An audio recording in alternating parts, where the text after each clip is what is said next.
The devil in the details. We oughtn't to go if young Brian will be bored. It's his holiday as well, Barbara.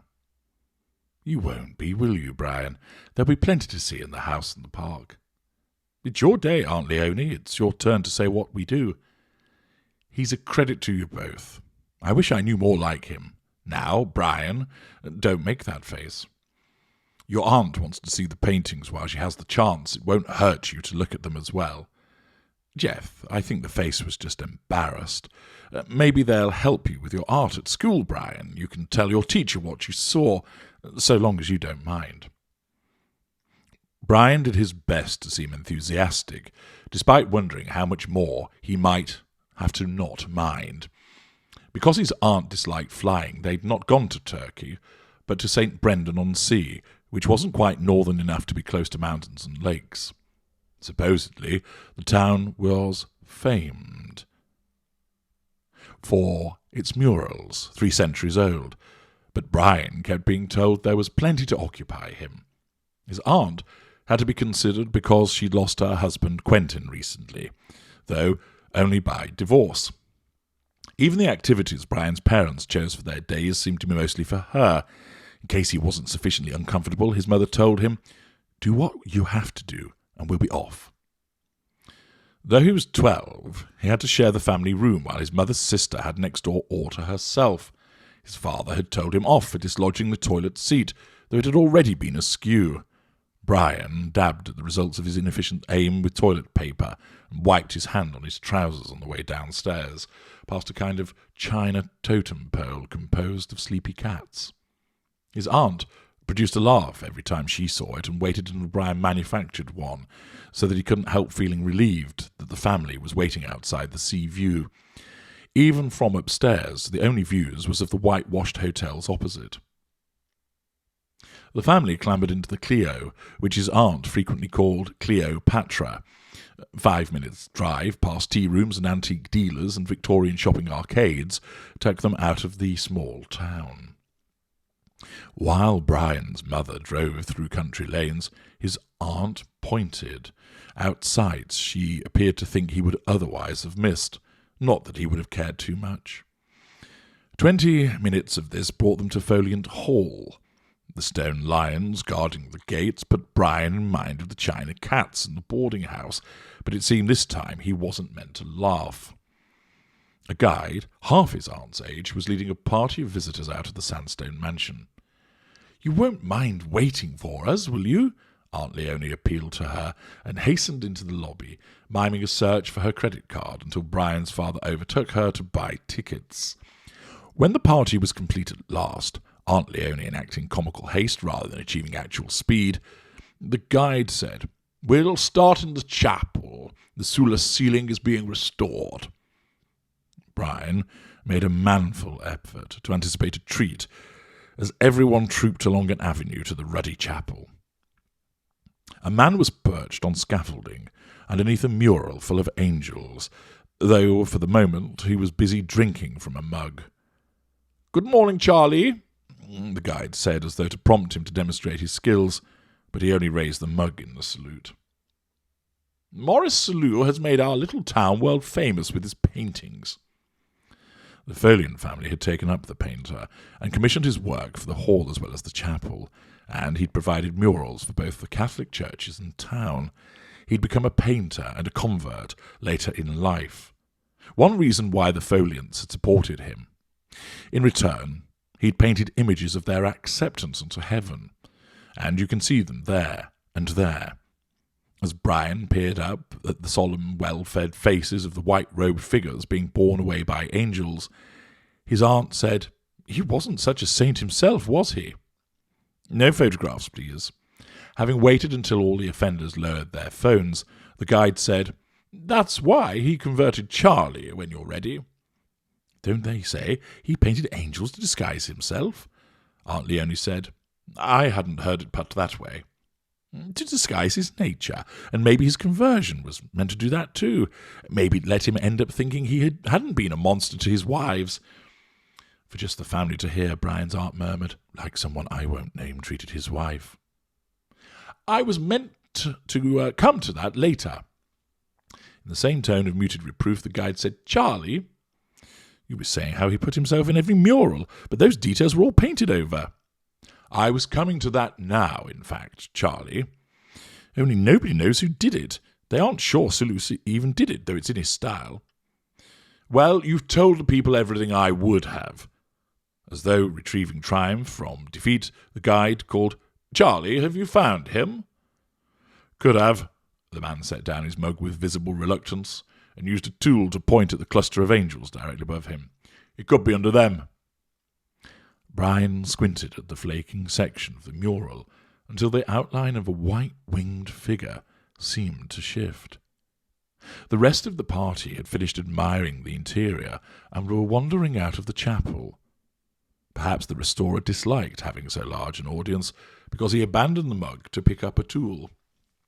Brian was backing towards the exit while he watched when the heavenly vista seemed to light up from within. It was the flash of a camera. Someone had lingered to take a surreptitious photograph. The glare made a figure appear to lurch out of the mural above Charlie's head. Presumably the restorer was twisting around to remonstrate with the photographer, however much he looked as though he was recoiling. But his left foot slipped off the platform. In a moment, the rest of him did. Brian hadn't realized how long a second could last, long enough for the man to finish a wordless cry that might have been aimed at the photographer, and to flail all his limbs as if trying to swim in the air, and even make to clutch at his head with both hands to protect it. The gesture ran out of time, and the back of his head collided with the stone floor with a thud like the fall of a stuffed sack. Brian couldn't turn away until the floor around the twitching figure began to lurk as if someone had spilled paint, and then he dashed out of the chapel. All of the visitors, even his family, were retreating along the avenue. "Mum! Dad!" he cried. "He fell! He's hurt!" His aunt was first to look back. "What are you saying, Brian?" "Someone took a photo and made him fall. It wasn't me." Was the culprit retreating through the trees towards the house? The guide and her party crowded around Brian, and he was distracted by a woman saying, "I'm a nurse." She and the guide hurried into the chapel, followed by a thud at the door, as the rest of the family loitered with the party near the entrance. Brian's father said, "You didn't do anything, son." It was quite sufficiently unlike a question. Brian took out his phone to display the lack of evidence, and was surprised to find his fingers weren't as steady as he thought they ought to be. In his mind, the man's fall had begun to resemble a scene from a film with half-hearted effects, while his surroundings, blue sky, green trees, red church, variously coloured faces, seemed unnecessarily vivid. Telling his mother he was all right only prompted her sister to ask if he was sure. Before he had to say so yet again, the nurse reappeared. "I'm afraid there's been a fatality," she said. The guide emerged paler than when she'd gone in. "I'm sorry, I'm going to have to cancel today. Please go back to the desk for a refund or reschedule." "Could you have a look at our son?" Brian's father asked the nurse. "How do you think this may affect him?" The nurse performed a swift examination before ruffling Brian's hair. "How are you feeling, old fellow?" Brian felt further embarrassed by saying, "Sad for the man." The nurse pronounced him fit, and the family made for the mansion where Brian's father obtained tickets for the day after tomorrow. On the way to the car, Brian saw an ambulance arriving at the chapel. The flicker of the roof lights plucked at the shape of a man who slipped into the building, though at that distance the door looked hardly even ajar.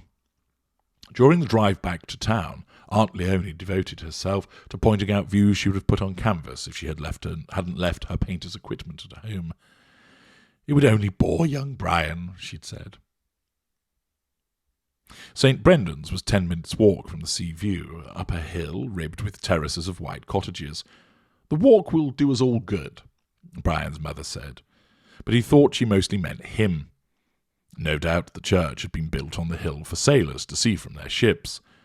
The interior walls were a mass of angels, which might have swarmed out of the stained-glass windows, and on the ceiling another flock raised a saint to heaven.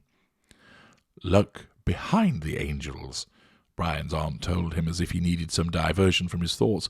"Maybe you'll see the man himself." Aunt Leonie What did he do that was so bad? He tortured his ex-wives, all of them. They said it excited him. He nearly killed some of them, but he had too many friends in high places to be put in prison. As Brian's parents showed signs of intervening, she said, "These days men have other ways of abusing us. Make sure you're never like that, Brian." "I can believe we can guarantee that," his father said, and told him, "Just look at what we've come to see." Brian didn't know if he was being directed to search for the artists or advised against doing so. He peered at the relentlessly holy faces so hard that the edge of his vision quivered, which made figures that he wasn't looking at directly seem to inch aside, as if another figure needed room. Whenever he glanced at them, the impression subsided. He was quite glad when his aunt let everyone leave, though only to visit another church. St. Mary Magdalene's faced a shop that sold fishing tackle on the main street. Once again, the interior was overrun with angels, a cluster of which were lifting a saintly woman under the roof. Brian looked for signs of torture, but presumably she hadn't been a martyr.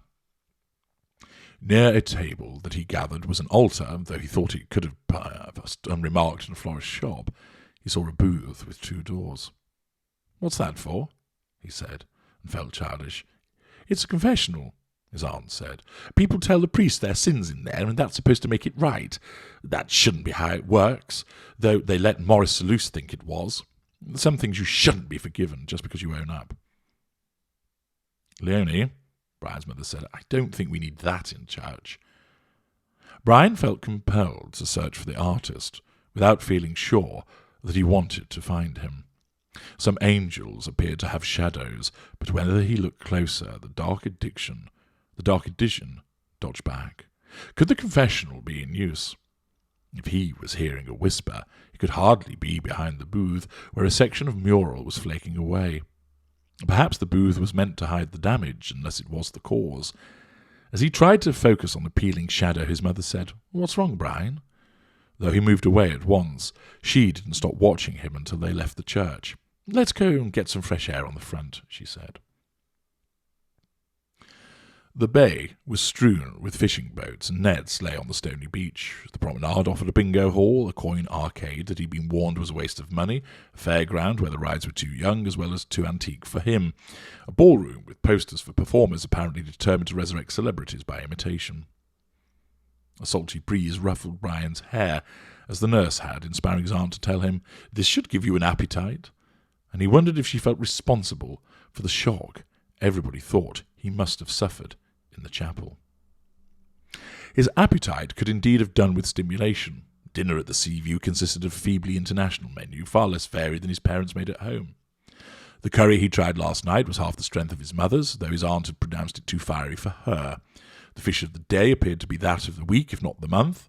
Brian opted for a cheeseburger, which arrived in a bun competing for softness with 8 chips that lent it a presumably inadvertent resemblance to a crab. Afterwards, the family joined others in the lounge to watch a television smaller than the one in Brian's house. Aunt Leonie was among the guests, who called out answers to quiz shows while Brian sent phone messages to friends. When his mother chided him for distracting the contestants, he took his embarrassment to bed. The photograph above it of men in hats and women in long dresses on the promenade didn't trouble him. All the same, he fell asleep with a sense that some unwelcome presence was above him, or would be. As he climbed the ladder to the platform and the scaffold, he craned back to take in the whole of the ceiling mural, but none of the angels acknowledged him. He did his best to balance on the platform, which consisted of a solitary plank, but his antics unbalanced the ladder, and he made a desperate grab for whatever might save him, when a hand seized his from overhead. He was so reluctant to see the rescuer that his protest wakened him. His father's disgruntled mumble fell short of words, and Brian lay not much less still than a painting to be sure his parents stayed asleep. At breakfast, they seemed heartened by how much he ate. "You'll need a good walk after that," his aunt said, which gave him an idea for his day. "Let's see how far we can walk," he said, "and see what else there is."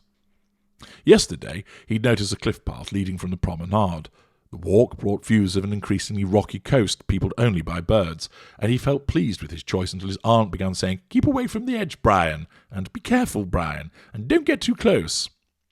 Eventually she said, "Your uncle used to do that. He knew I hated heights."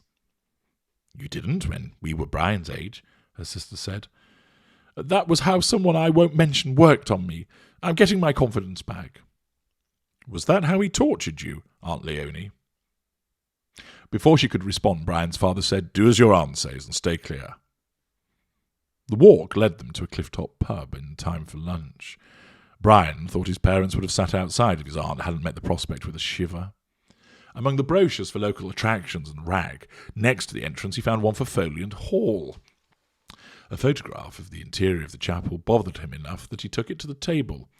How was the ceiling mural different?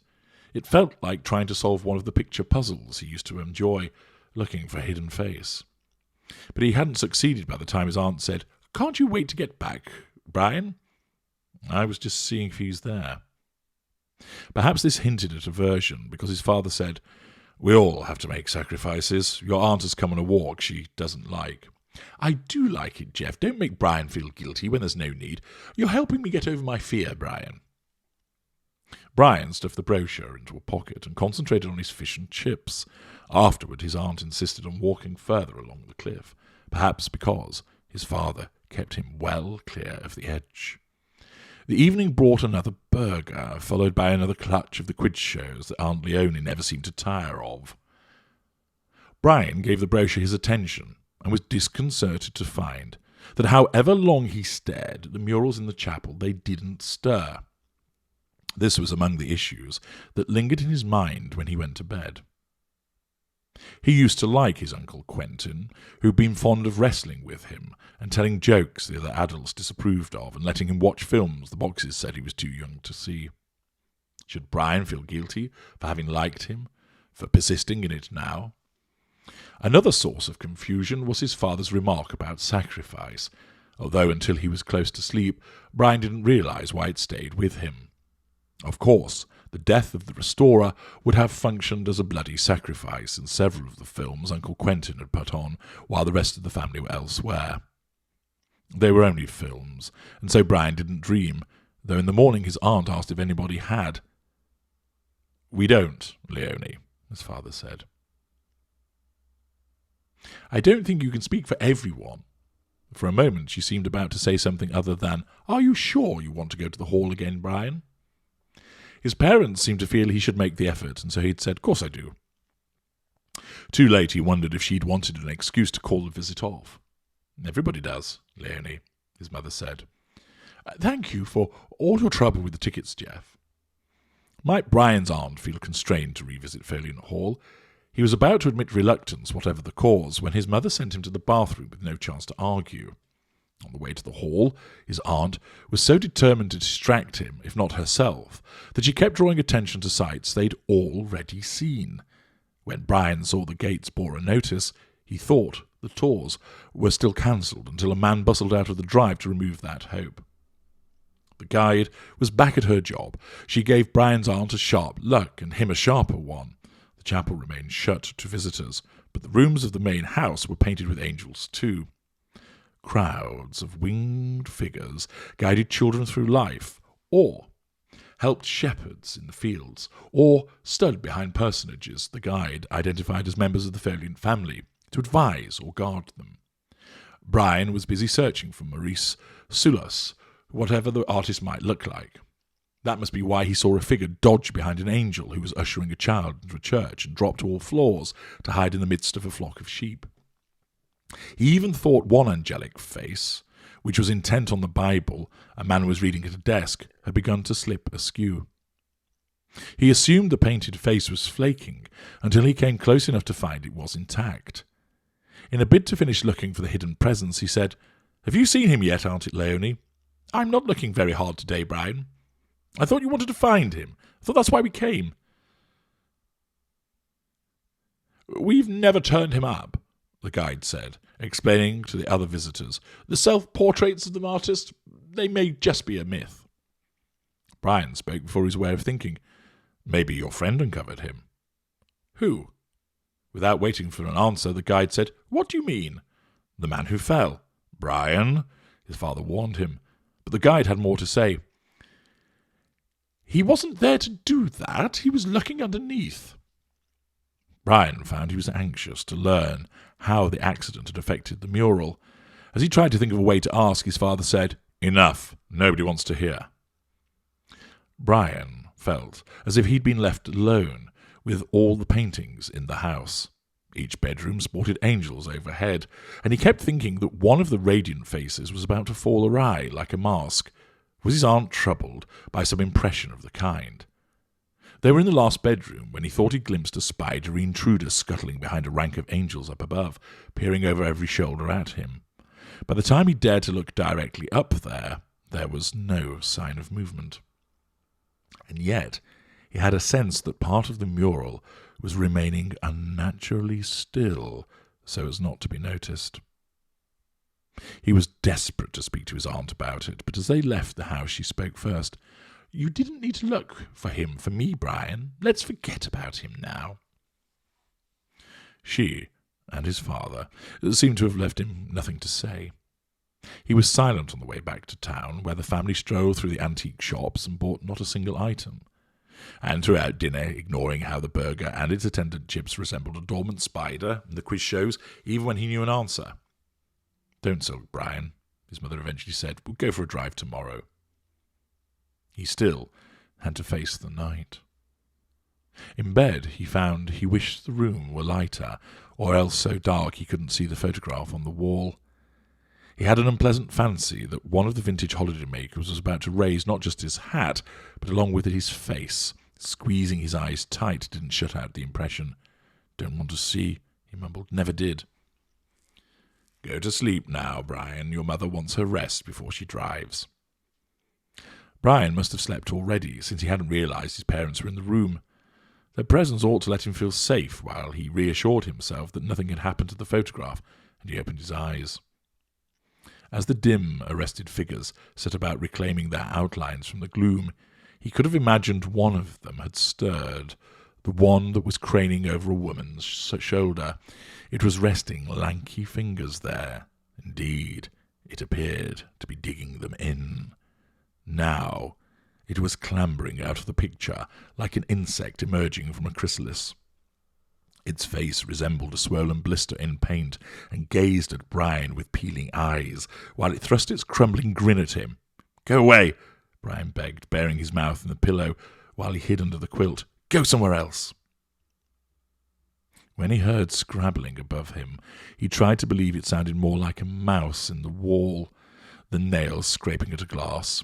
He held his breath that would have come out as a scream if he'd heard the glass give way or the noise emerge around the frame of the photograph. He found it hard to breathe, even when the sound receded and dwindled and was gone. But at last he managed to sleep. He would rather not have gone back to the chapel, even if his aunt believed they hadn't seen enough. She ventured in ahead of him, and when he followed, he couldn't immediately locate her. Someone had spilled paint again, for it was dripping from the platform overhead. No, it was coming from the mural, where the restoration must have recommenced, although Brian couldn't see who was doing the job. Instead, he saw his aunt pressed flat to fit into the mural, and by no means yet dry. His mouth was still pressed against the pillow, and his muffled shriek failed to rouse his parents. Was his protest echoed? He could even have imagined his cry had been the echo.